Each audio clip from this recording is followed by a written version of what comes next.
Palej police સ્ટેશનના cable ચોરીના ગુનાનો ગણતરીના કલાકોમાં ઉકેલી. ચોરીમાં ગયેલ તમામ મુદ્દામાલ સાથે આરોપીને પકડી પાડતી પાલેજ પોલીસ.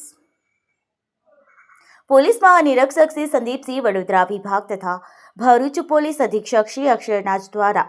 મિલકત સંબંધી ગુનાઓ અંગે તાત્કાલિક કાર્યવાહી કરવા, આરોપી વિરુદ્ધ અસરકારક અને પરિણામલક્ષી કામગીરી કરવા સૂચના આપેલ. જે અનુસંધાને નાયબ પોલીસ અધિક્ષક શ્રી સી કે પટેલ ભરૂચ વિભાગ ભરૂચ દ્વારા આવા અસામાજિક તત્વો ઉપર અસરકારક કામગીરી કરવા સૂચના આપેલ. ગત તારીખ 31/1/2024ના રોજ ડીસીવીસીએલ પાલેજ સબ ડિવિઝનના કર્મચારીઓ દ્વારા ફરિયાદ આપવામાં આવેલ કે વેરેડિયા ગામની સીમમાં હોટલ બલદેવની પાસેથી પસાર થતી ઇલેક્ટ્રિક લાઇનનું સમારકામ કરવા છતાં ત્યાં બંધ ઇલેક્ટ્રિક લાઇન ઉપરથી pump square container aluminium wire 360 metre કુલ કિંમત ₹14.040ની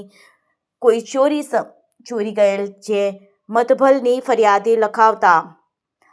પાલેજ પોલીસ સ્ટેશન ગુના રજિસ્ટર નંબર 11-19-39-24-054/2024 BNS કલમ 303(2) મુજબનો ગુનો નોંધાયેલ હતો. જે ગુનો તાત્કાલિક શોધી કાઢવા પાલેજ પોલીસના પોલીસ ઇન્સ્પેક્ટર એ ચૌધરીના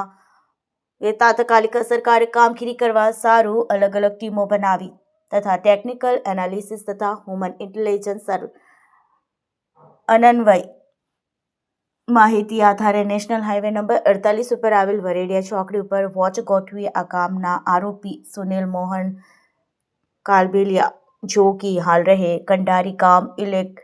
ઇન્ડસ્ટ્રીયલ પાર્ક પાસે, તાલુકો કરજણ, જિલ્લો વડોદરા, મૂળ રહે કાલેપિયા બસ્તી સરાડા ગામ, થાના